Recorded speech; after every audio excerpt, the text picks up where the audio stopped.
Hey, welcome to a new episode of Last Call Baseball, number 148. I'm Dorian, and I'm going to start with a question. Did you see any of the games yesterday? Opening day, hashtag by the way, opening day, MLB, Major League Baseball, this is the beauty pageant.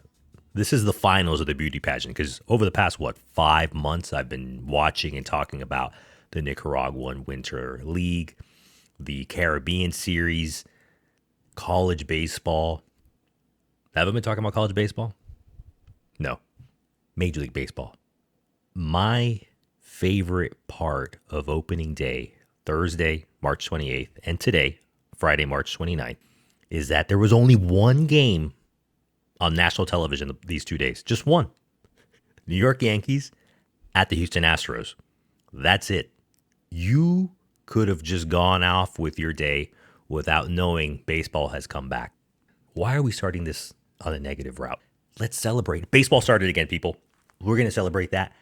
I watched the game, by the way, the only nationally televised game yesterday or today. I thought the Astros were going to pound down the New York Yankees because the Astros had Framber Valdez, the absolute stud Dominican lefty that they have.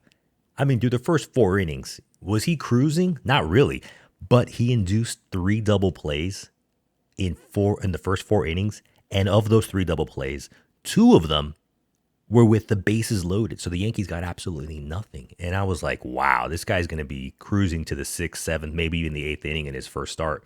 I was like, that's also not a good thing that the Yankees continue to load the bases against one of the best pitchers in baseball. Sure enough, Juan Soto, everybody else, they came back and the Yankees ended up winning the game, even though obviously there was controversy at the end with who was it? I don't remember off the top of my head now, but with that foul ball that wasn't called foul and it was called a passed ball, and it's just a bunch of nonsense. It's like, why do we have instant replay if we can only use it in certain ways? I mean, it was clear as daylight. What is this? It was in the top of the 8th inning, I believe, at the top of the 9th inning, that the Yankees batter fouled the ball inadvertently. Even the announcer said, "Oh yeah, that's clear. It was a foul ball, pass ball." The Yankees come down, they score the game winning run. It's just nonsense. Let's not have the technology if we're not going to use it. And speaking of the Yankees, I actually watched a game, I think it was last week. Yeah, because spring training just ended. The New York Yankees went down to Mexico for a spring training game against one of the Mexican national teams back on March 24th. 2 weeks ago. Earlier this week. What am I talking about? Against the Diablos Rojos de Mexico, the Red Devils of Mexico. And in that game, the Red Devils beat the Yankees. I think it was 4-3. Because the Diablos Rojos, it was an exhibition game in Mexico. I forget what city it was in. They were winning 4-0. It was the top of the 9th inning. It was a packed stadium. It was a big deal that the Yankees came to town, and they brought their stars. But the Yankees, I think, scored 2 or 3 runs. So they made it close at the top of the 9th inning, just like, obviously, yesterday against the Astros, but different team, different level of competition. Anyways, it's an exhibition game. People made money. Yay, the Yankees are in Mexico. Whatever. In the press conference after the game, they were interviewing Giancarlo Stanton, and somebody gave him one of the Mexican wrestling masks, the Lucha Libre, like one of those like very gaudy, like it was gold or silver, and they were like, "Oh, you should put it on." So he actually put on the Lucha Libre the mask. It was pretty funny. It was all fun and games. Again, it's an exhibition game. They're in Mexico. They're trying to promote the sport, the New York Yankees, make them more money, etc. I like that. It was like having fun because it's a sport at the end of the day. We love entertainment. It's baseball. And when I was watching Giancarlo Stanton putting on that Lucha Libre mask, you know who else would be loving to wear one of those Lucha Libre masks? The MVP, all solar system baseball player, Shohei Ohtani. Did he do it? Is Shohei Ohtani's gambling issue a distraction to the Los Angeles Dodgers? I'm not saying he gambled. I don't know. There's so many. What I loved about it is that when that news came out last week that, he's been defrauded of millions of dollars by his translator, but he wasn't. And Ohtani then said, no, I paid his gambling debts. And then they went back on that. I'm like, oh Oh, I can't wait to hear the conspiracy theories. I promise you, I actually thought about this. I wasn't coming up with conspiracy theories at all. I wasn't, going on some burner account on Twitter or Instagram thinking about this stuff. But I just couldn't wait to see the internet, which is undefeated, start these crazy rumors about Shohei Ohtani betting on baseball. Shohei Ohtani, I don't know, being blackmailed or whatever. Is Shohei Ohtani going to be a distraction for the Dodgers? No. The Dodgers opened at home yesterday to a rousing ovation when Shohei Ohtani went up to bat. People don't care.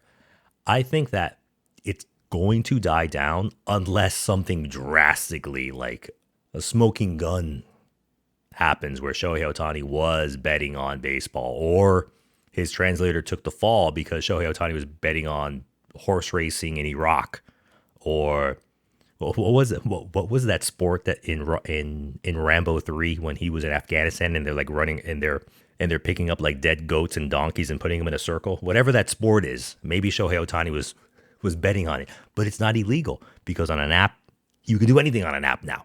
You can even watch baseball on your telephone if you pay for it, but you can't do it on television. It's a shame. It's a shame.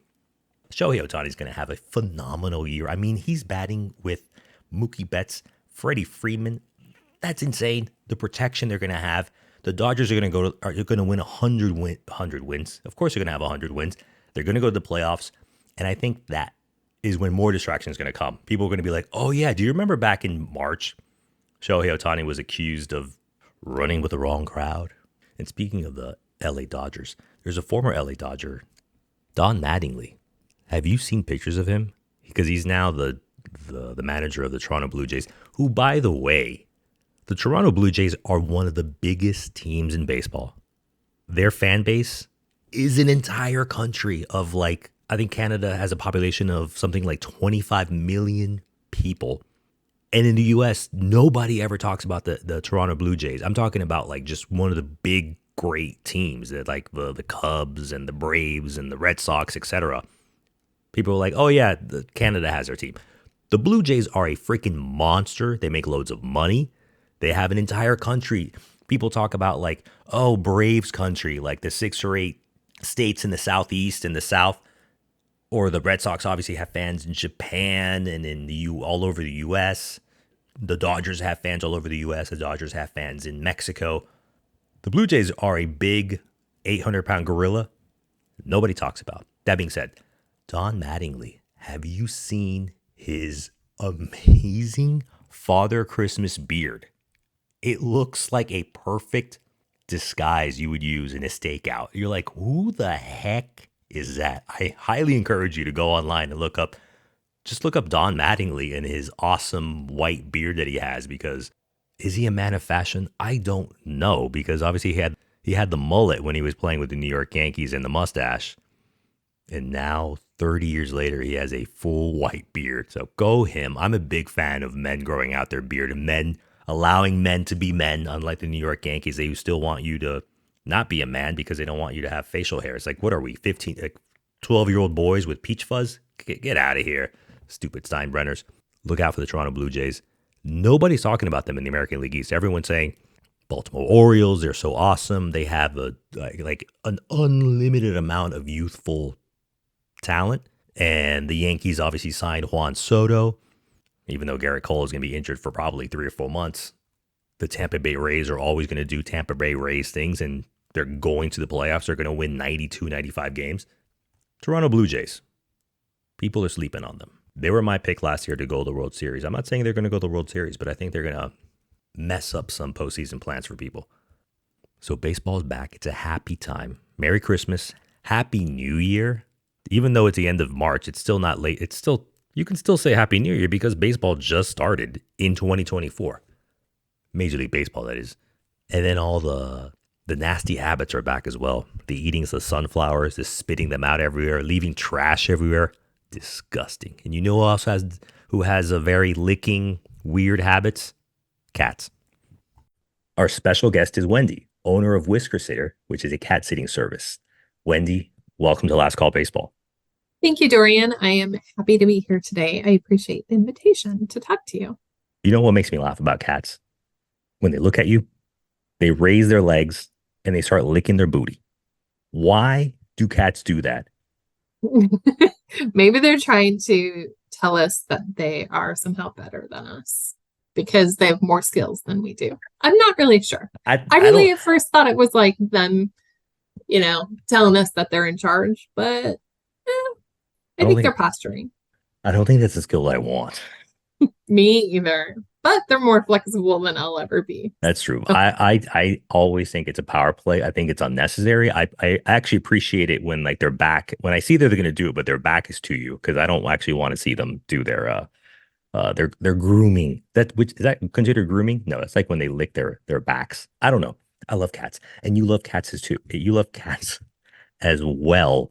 But before we got talk about cats, I want to talk about baseball because I asked you to come on because I was randomly looking online of like I usually do, like a fans of baseball and an engineer, fans of baseball and an astronaut, and I was like, I love baseball, I love cats. Why wouldn't I ask the internet to bring me someone who loves both?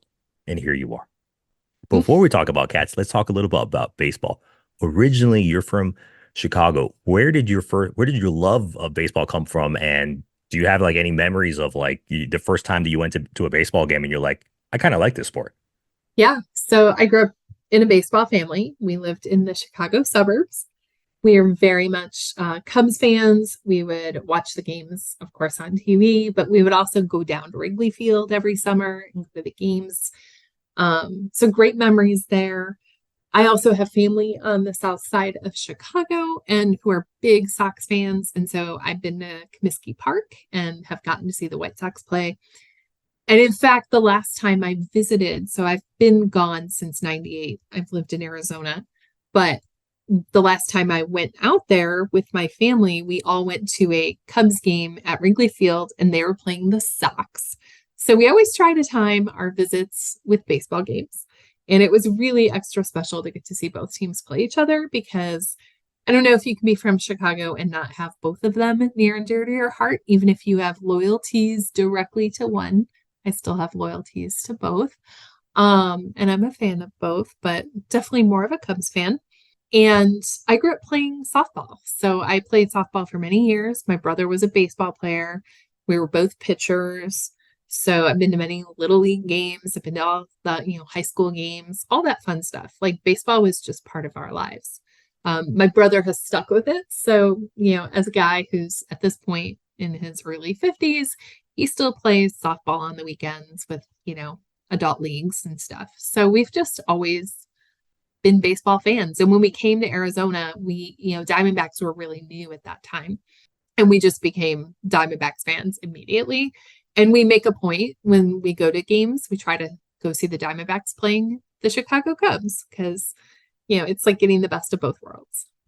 I love that. And I've been to Chicago a bunch of times, but I've actually never been to Wrigley Field. I've been to, I don't know what's it called now, but when I went to see the White Sox, it wasn't Comiskey. It's the new stadium, the one right off of whatever that line is on the metro. I really liked it. I know apparently I guess some White Sox fans don't like it. When was this? This was probably a few years after the White Sox won the World Series. And I loved the food options at whatever the White Sox stadium was called back then. And I've been to Chicago, like I said, a bunch of times for different events, just for vacation, to go run races. I'm like a marathon runner, but I do like to run like 10Ks and stuff like that. Every time I'm in Chicago, the Cubs are always out of town. Do you even remember the food options in Wrigley Field? Because I find that now baseball stadiums, you have to be able to offer good food, not just like, hey, come watch the product in the field. Like maybe sometimes the product in the field is kind of not good. And you're like, well, we need a reason to be around here. So we need good food. We need good entertainment for kids and stuff like that. Yeah. So, well, first, the field that you're thinking of, they call it the guaranteed rate field now. It will always be Comiskey to me. Um, there's that. And at Wrigley Field, I just remember there was always, I never liked caramel corn, but there was that box. Like you could get a box of it and there would be like a Caramel. toy or something in the box. What the heck is a caramel coin? Corn, Corn. caramel Sorry. corn, like popcorn, caramel popcorn. Like Cracker Jacks. Is So that it what just that it, is? it so it's just caramel. Instead of putting butter or salt, you put caramel over it. Yeah. I think A it's heart I think attack it's waiting called to Cracker happen. Jack. Oh, totally. And it tastes It's called terrible. 911. That's what it's called. But there would be like a prize inside or a baseball card or something. So you always wanted to get it, even though you wouldn't eat it In the because middle you of wanted it the was diabetes, is what it was. prize. Yeah, it was terrible for you. Um, and we would have hot dogs. So very cliche because that's, back in the 80s, 90s, like that's what it was. But you're right. Like here at Chase Field where the Diamondbacks play, you can have all kinds of gourmet food. I mean, I think they even probably serve sushi at this point. Like it's definitely they've stepped up the food game for sure. You know, in Chicago, fantastic food city. That's not news to anyone. There's not breaking news. I like Chicago deep dish. I'm not crazy about it, but I like it. I actually prefer Detroit style pizza, but that's another topic. Hot dogs. I in one of the times I was in Chicago, I hung out with a friend in it's called the Ukrainian Village, right? Like one of the Hmm. neighborhoods in Chicago. And I had my first, I think it's called Chicago hot dog, where like, they cut the hot dog in the middle, it's in the hot dog bun, and then they add pickles, pepper. Do you know what I'm talking about? Or am I just making this up? Yeah, it's a Chicago style dog. Chicago style dog. Gross. And Gross. I didn't like it. obviously, so it's funny being from Chicago, like you're not supposed to put ketchup on your hot dog. That's a thing. I only like pickles and celery salt on my hot dog. So there you Wait, wait, go. wait. We all are unique. What is I know what a celery stick is. I know what salt is. I don't know what a celery Celery salt is. salt is a really fine, um, kind of like a salt, like a seasoning. I would call it a seasoning, just a finely ground seasoning, and you sprinkle it on top. So that would be the traditional last topping of a Chicago style hot dog is the celery salt. It just gives it Maybe a little kick of flavor. maybe that's what is didn't make me like it. I'm joking. I know. I didn't like the presentation. I was like, this is not a hot dog. Like my hot dogs, I like it. I only eat. I'm very snobbish about this. When I get invited to like barbecues or cookouts or whatever you want to call them, I make it a point, believe it or not, to bring my own hot dog back because I only eat Hebrew National. Has nothing to do with religion or anything. They just taste the best. So I bring them, I have them, and I want my hot dog bun slightly on the grill, like 30 seconds, a minute on each side. Then I put mustard on it. Delicious. Okay, well, the next time you're in Chicago, you need to check out Portillo's because they are the top place to go. Per Period.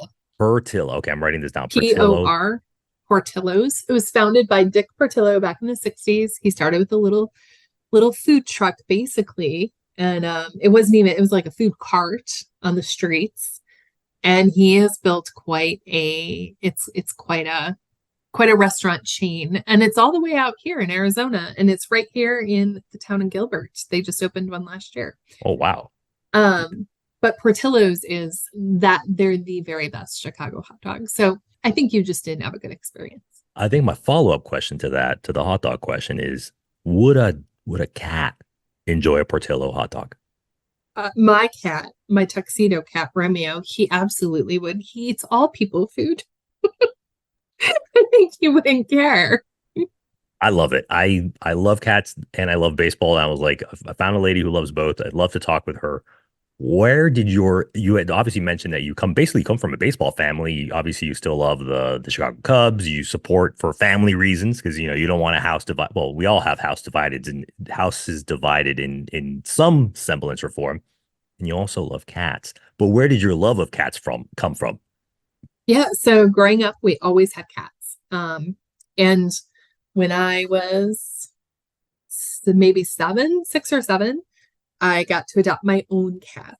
So, and my brother got to adopt his own cat. And then when we were in high school, we got to adopt more cats that were just ours. So we always had cats. And then my mom always had family cats. So we always had, 3, 4 cats at the house. Um, We also grew up with a dog, and we absolutely love our dog. And as an adult and a grown up, I have gone on to I now have my third dog. So I always have dogs of some kind. I always have like one, but cats, you can never have too many. So my husband, I will tell you, he did cut me off at one point when I had three cats and a dog. He was like, I think we're good for a while. We could, so wait for them to just keep moving on in life. But I would totally be the cat lady if I could. I could very much. In fact, last summer, I was getting a purse. We were going to be going on vacation, and I wanted something not so bulky. And my daughter and I were at a store, and there was this purse with cats all over it. And she grabbed it, and she was like, "Mom, this is for you." And I'll admit I bought it, and I use it every day. And because she was like, "You just need to embrace your inner cat lady." So there you go. I am totally the cat lady. I love that.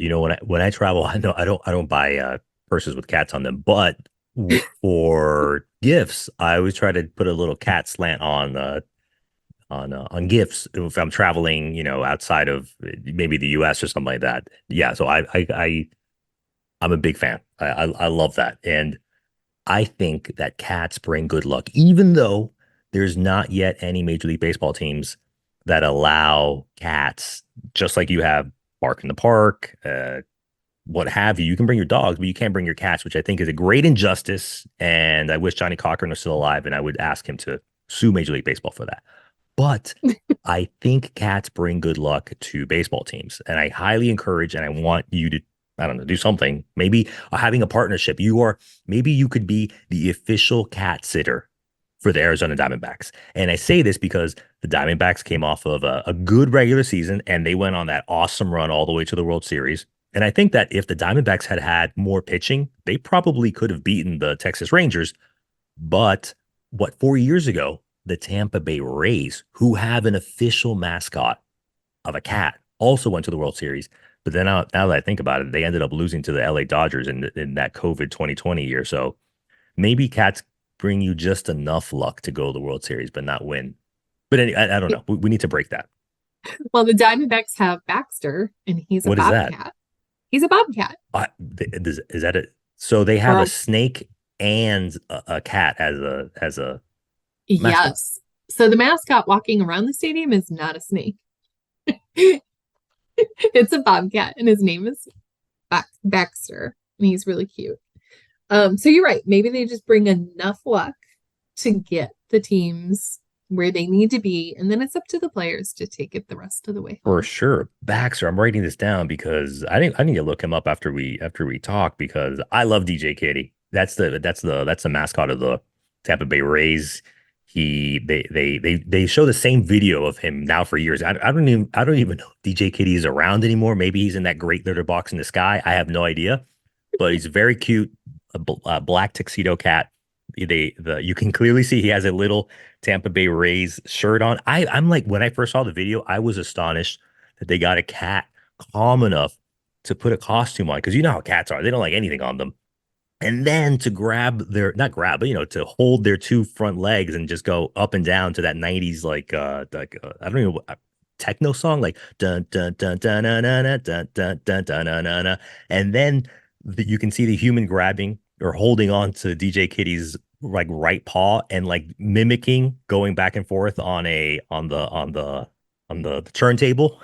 It's That's awesome. hilarious. I love it. And of course, there's like you said, they don't actually have a devil ray walking around the concourse to greet the 7,000 fans that go to every single Tampa Bay Rays game. They have DJ Kitty, and I have a lot of shamelessly, I will say, I have a lot of pictures of DJ Kitty because I think he's awesome.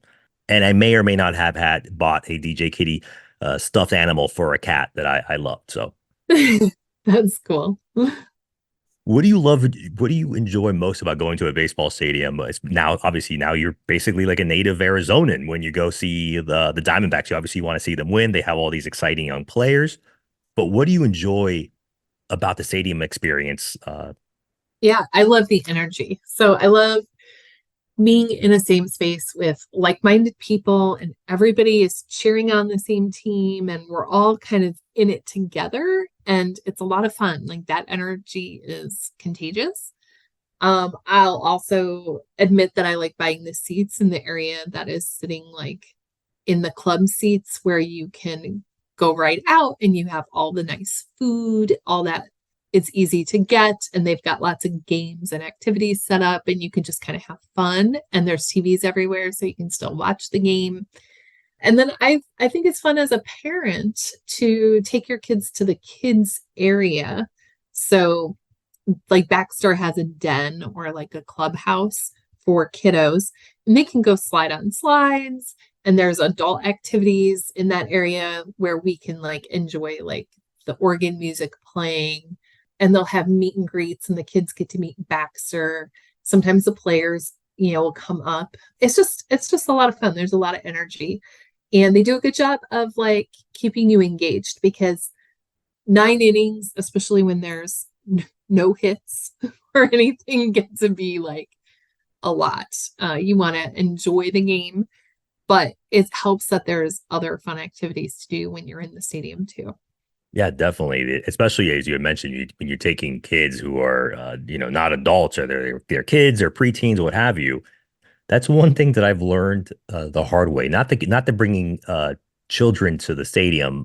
I actually prefer to go by myself to a baseball stadium or someone else who really enjoys baseball because I've gone with other friends who are just there, just, hey, it's something to do outside. It's a really nice day in May or June. And I'm like, I want to concentrate on the game. I know. Yeah, it's two different experiences. But yeah, if I'm going, yeah, well, obviously with children, you're like, you can't expect them to sit there for 90 minutes. Like, like you're, I don't know, like they're in algebra class or something like that. It's too much for young kids. And so, yeah, I definitely like that they have that for the kids so they can go in and out because their attention spans aren't as strong.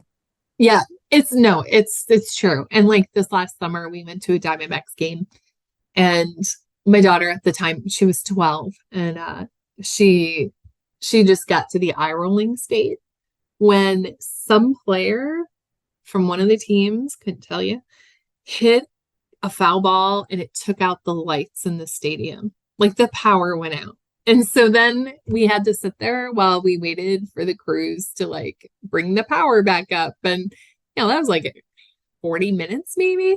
And she was like, I can't believe we have to sit here. Can't we do anything else? And I'm like, well, you can't go walk around. There's no power. Like everything is out. You just have to stay put.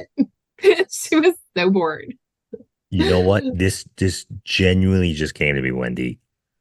On top of having games and what were those old pit balls at Chuck E. Is it called pit balls? The ones at Chuck E. Cheese you would just dive Oh, into? a ball pit. Ball Yeah. pit. Instead of having like Yeah. ball pits and these random grab machine things where you get a stuffed animal and you only have to pay $10 for something that was built for 50 cents in China.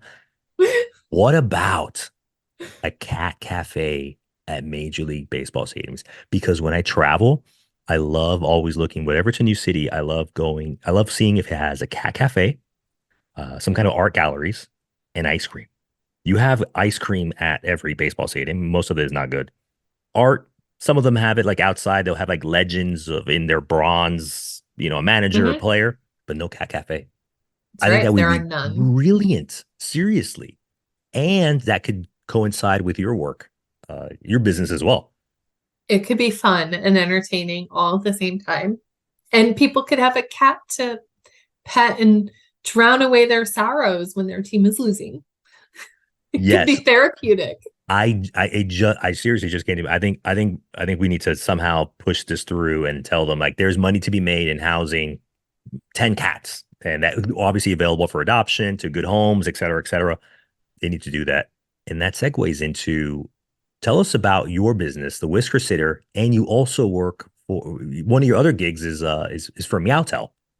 Yeah. So we provide a cat sitting service. My daughter and I do. So my daughter is now 13, but last summer we started Whisker Sitters as a cat sitting business, and then we advertise on Meowtel. Like that's where we promote it. And Meowtel it's an app for people who are in need of cat sitting because they're going to be out of town or away for some reason. And they're looking for someone to check in on their kitties. And so we do that already for a lot of our neighbors. And so we just scaled it to support others in the Chandler Gilbert community. And it was really important to me. My daughter is, she loves to dance, and she is a very serious ballet dancer and has dreams of being a ballerina, but it's a very expensive sport.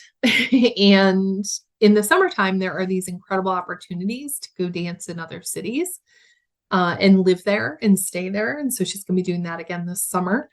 But I really wanted to work with her to understand. I want her to have just a real concrete understanding of like how much her passion costs, so that she's not responsible for paying for the whole thing, but for her to contribute something towards her dream.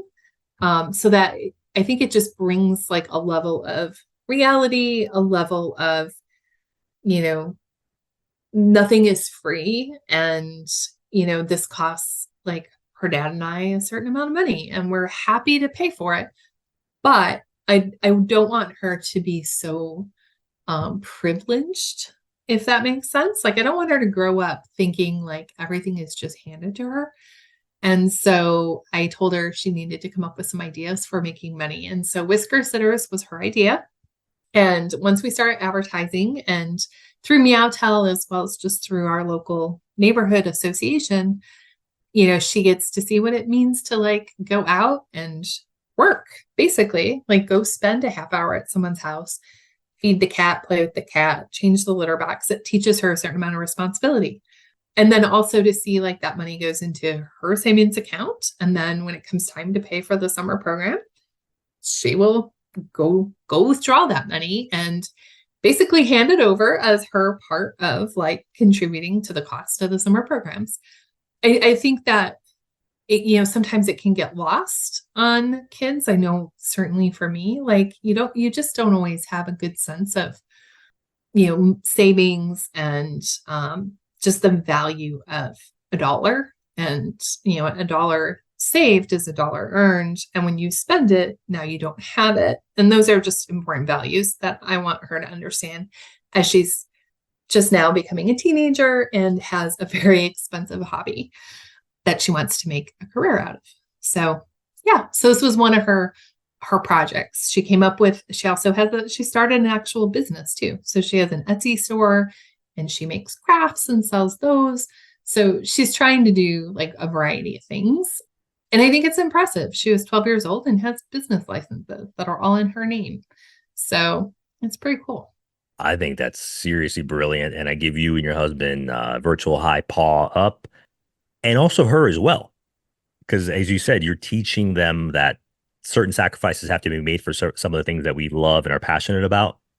And I'm giving her a high paw up because she could have easily said, hey, mom and dad, you know what? No, if you aren't going to give it to me, I'm going to go into my room. I'm going to put on my Oculus gear and I'm going to virtually pretend that I'm a ballerina. She didn't go that route. She was like, I want to do it. I want to do it in real life. So cheers to her. It's a lot of fun. I'm sure. The only ballet I've ever watched is not Swan Lake, the other one from Tchaikovsky, the Nutcracker. Yeah. Nutcracker, that's the only one I've ever watched. But I'm like, whenever you're casually watching some of these like documentaries, it's like the amount of stress that ballet puts on a young woman's body is incredible. And their feet, oh my God, it's like they almost look like basketball players, like the amount of just all that weight is on their feet, the jumping, the doing this, and how the shoes are like, I don't know, the shoes are weirdly shaped. Well, for us who are not ballerina dancers, but yeah, that is definitely an athletic thing, even though I don't think people appreciate it, just how athletic dancing is, as opposed to, like you said, playing softball or baseball growing up. Yeah, it's way more athletic and than anything I ever did playing softball. I can tell you that, and it's way more intense. just for what she does, she dances 18 hours a week and then has rehearsals for shows on top of that.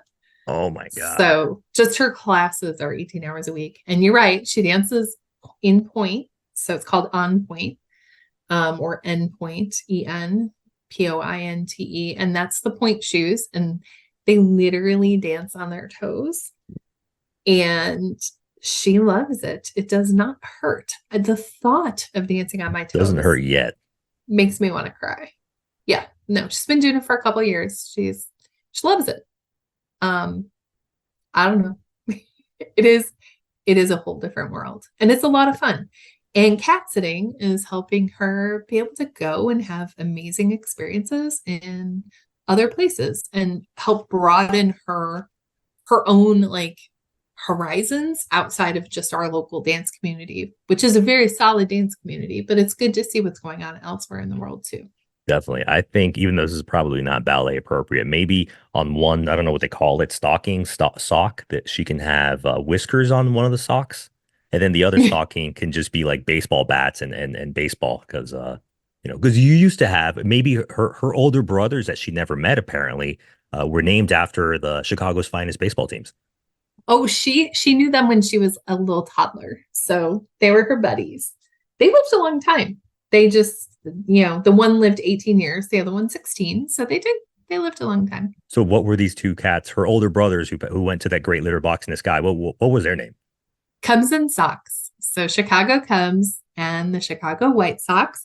When I adopted them, I had just moved to Arizona and I had just bought a little house all on my own. I was 22 years old.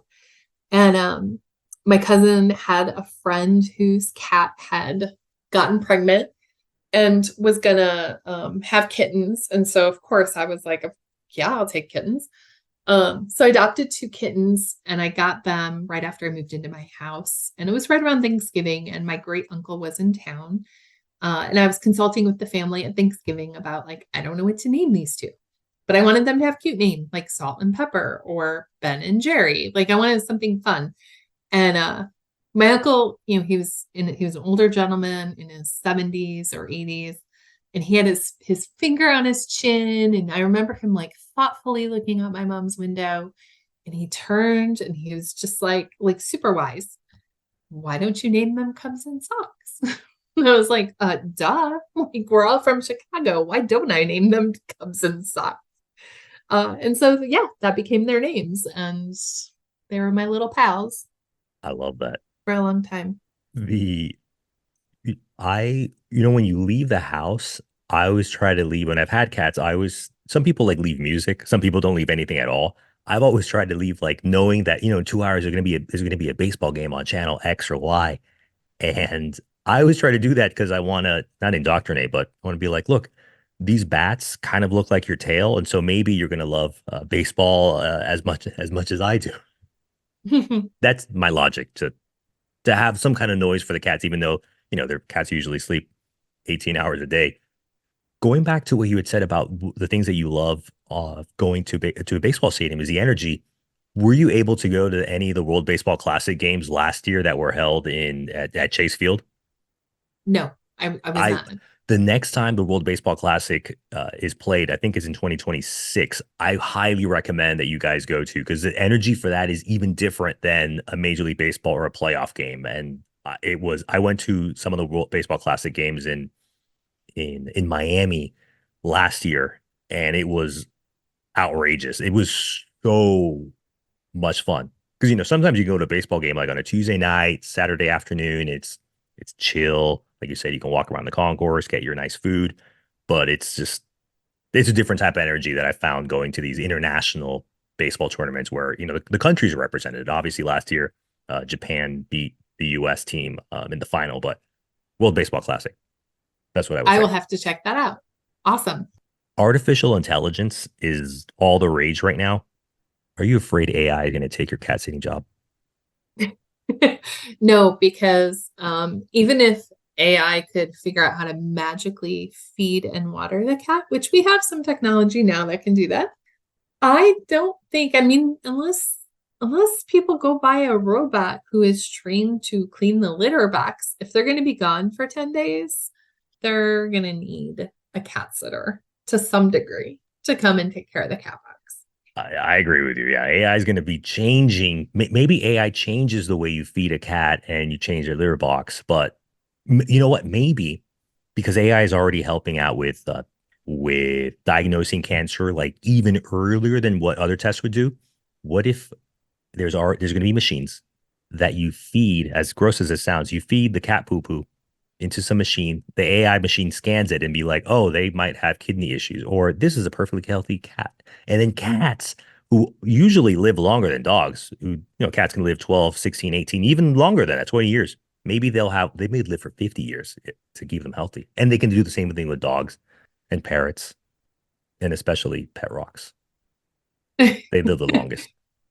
Well, there's specialized litter that you can buy that actually tests the urine every time a cat goes to the bathroom. But that's too analog for Silicon Valley. Silicon Valley is not going to make money off of that. They need something you need to plug in with your Bluetooth and have an app for it. Exactly. Yeah. God forbid we do anything without an app. That's but they're true. great because otherwise Whisker Sitter and Meowtel wouldn't be around. That's right. Let me ask you one last baseball question. Who was your favorite player growing up? Ryne Sandberg. Why? He was a Chicago Cubs player. I think he played shortstop, and I played shortstop. And so, and then I think he might have played second base, but he was an infielder. He was always on, when they would interview on WGN, interview the players after the game. He just was a very popular player to get interviewed. So he was always in front of the camera. So he was just always a player that as a kid who you always saw, right? Like he was just always highlighted. And so, and then since I played shortstop, like I always felt like a kinship with him. I was like, ooh, Ryne Sandberg, like me and Ryan. So kind of funny, like really random, but he was always my favorite player growing up. Very cool. Okay. Yeah.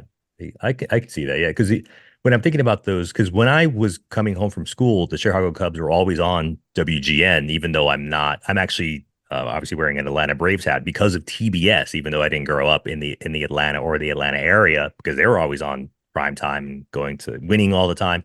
The Cubs were not winning. They were just an average team. And the only player I remember from those are Mark Grace. Yep. And I want to say Andre Dawson, but I don't think I saw him in a Cubs. Yeah. He played with the Cubs. Yeah. And Sammy Sosa. Oh, that's right. Yeah. But this was young Sammy. This was two things. This was young pre-steroid Sammy Sosa. And when Sammy Sosa was a young black gentleman from the Dominican Republic, because tell me you've seen recent pictures of Sammy Sosa. No, I haven't. He is now a white Latin. Oh. And this is not a joke. He's done some kind of like Michael Jackson skin bleach. It's insane. It's like you were a good looking dark black Dominican, and he's like a white Dominican woman. It's crazy how whatever he did. It's sad, but nevertheless, yeah. Sammy Sosa, young, very thin as a toothpick. Sammy Sosa. Yes. Yeah. He was. Earlier, we talked about the Ukrainian food. We weren't talking about Ukrainian food. We were talking about the hot dog, that Chicago-style hot dog I ate in the Ukrainian village. You love going to the baseball games and sitting specifically next to the good food. By the way, I don't know if you've been to Citi Field in New York, because today the Mets because they got postponed yesterday because of the rain in New York. Citi Field, I haven't been to all stadiums. Citi Field, my favorite food stadium. I'm just sharing that with you if you guys ever find yourself with your daughter at some ballet recital or tryout at Juilliard's in New York City. That's good to know.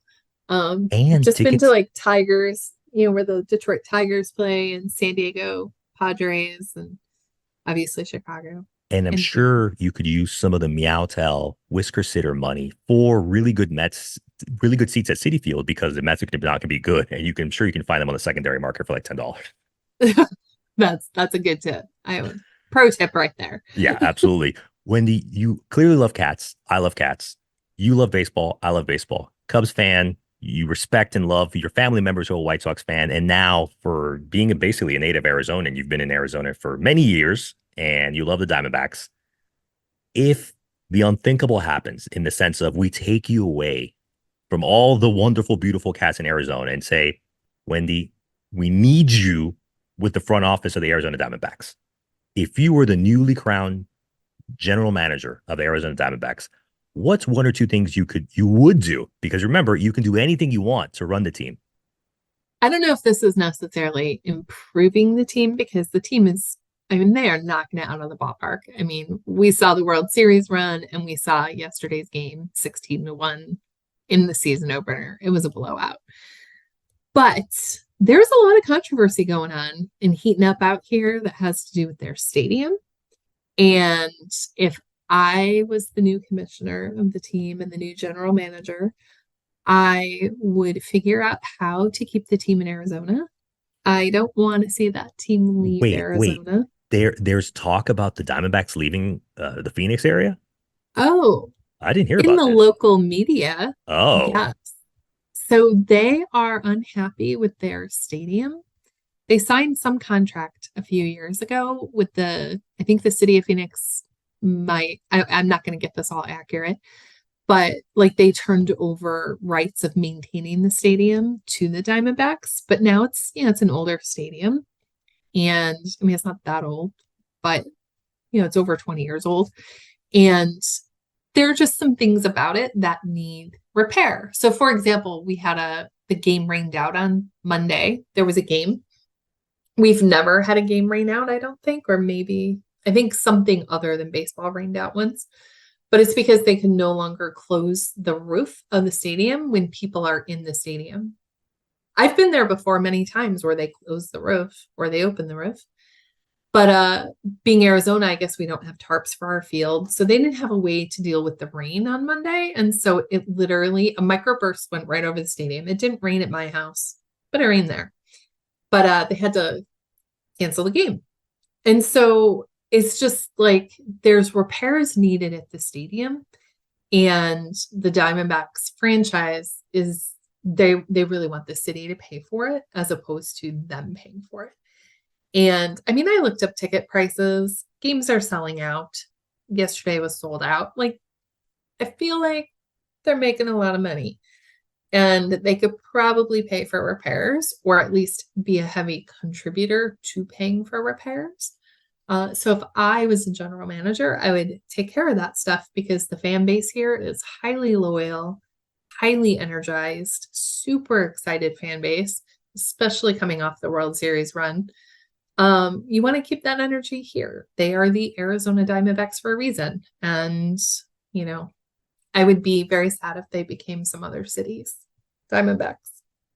So I would figure out how to raise the money, spend the money we have wisely, and partner with the city to make it happen. That's awful because the only team I know that was clamoring to move, which is in your old stomping ground in the South Side, Chicago White Sox, Jerry Reinsdorf potentially wants to move the White Sox to Nashville. And he met with the mayor of Nashville in December during their owners' meetings in Nashville. But I didn't know this about the Arizona Diamondbacks and their issue with the city and then the stadium. So yeah, you're absolutely right. Sports is important. It's not the most important thing in the world, and certainly I don't think that funds should be diverted from like construction and education to fund some billionaire because they don't want to shell out money. But yeah, that is a noble cause to do as the general manager of the Arizona Diamondbacks. Yes, keep them local. And speaking of local, I love traveling, and when I travel, I always I try if I'm able to make sure I can see like a baseball game, whether it's a minor league game, college baseball, or obviously your Major League Baseball.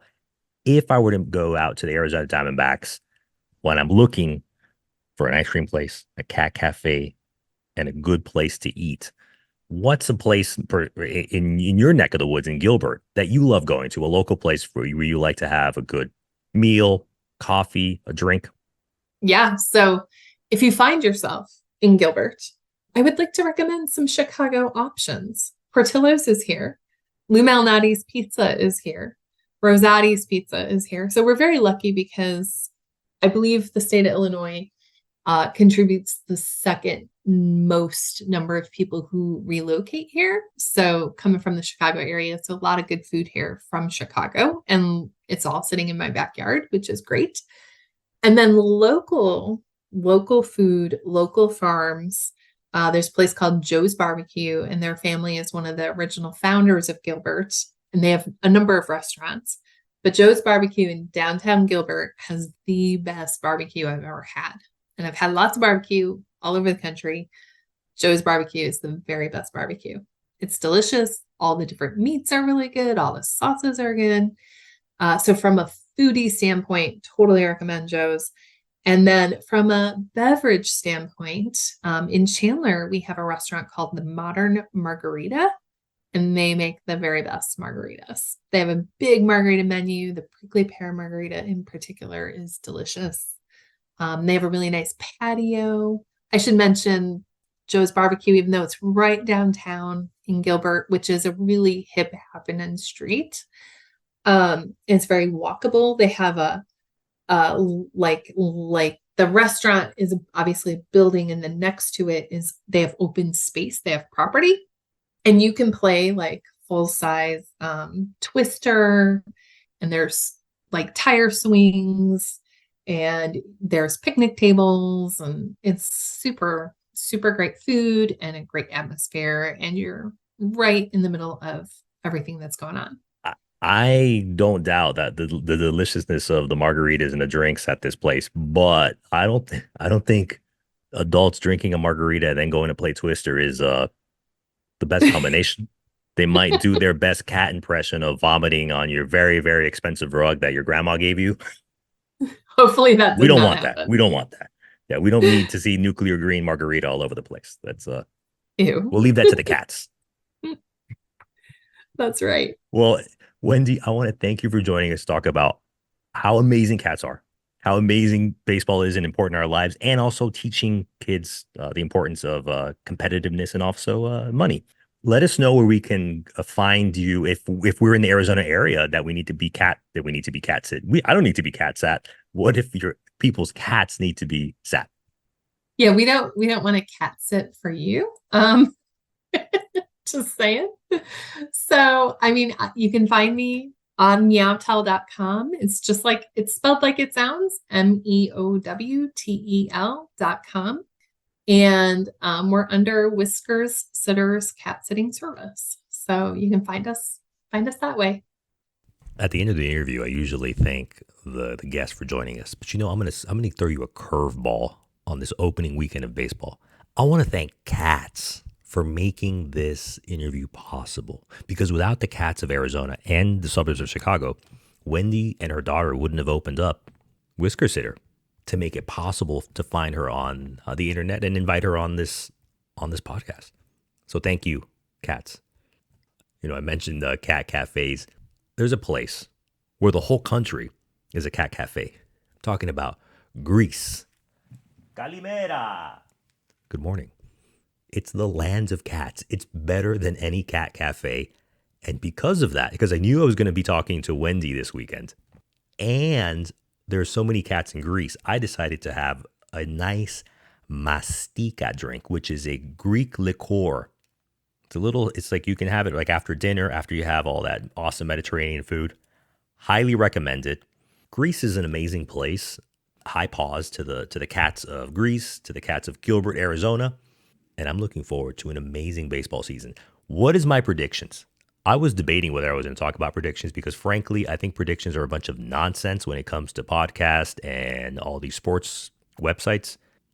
Predictions are just a way to just take up time and talk about nonsense when you have nothing else to talk about, because no one ever goes back and says, oh, by the way, writer so-and-so, podcast Y, said that this guy was going to win the MVP. This guy was going to be the breakout player. Nobody cares. But I'm still going to share that I think the World Series is going to be between the Atlanta Braves coming out of the National League and those darned Houston Astros again coming out of the American League. And I think it's going to be Houston beating the Seattle Mariners. I know I'm doing this completely backwards. Houston beating the Seattle Mariners in the American League Championship Series in 7 games, and it's only because of the Astros' ridiculous experience deep in the playoffs is going to beat the Seattle Mariners. And then ultimately, America's team, the Atlanta Braves, are going to take down the Astros in 6 games. Cheers to you, my friend. Welcome back. Now that Major League Baseball season has come back, I'm going to be coming back. This podcast is going to be publishing every week because in the off season, taking it easy in the off season. Now we're back. We're in the air quotes best shape of our podcast life. I want to thank you for listening to Last Call Baseball. Be great, get home safe, and go Braves.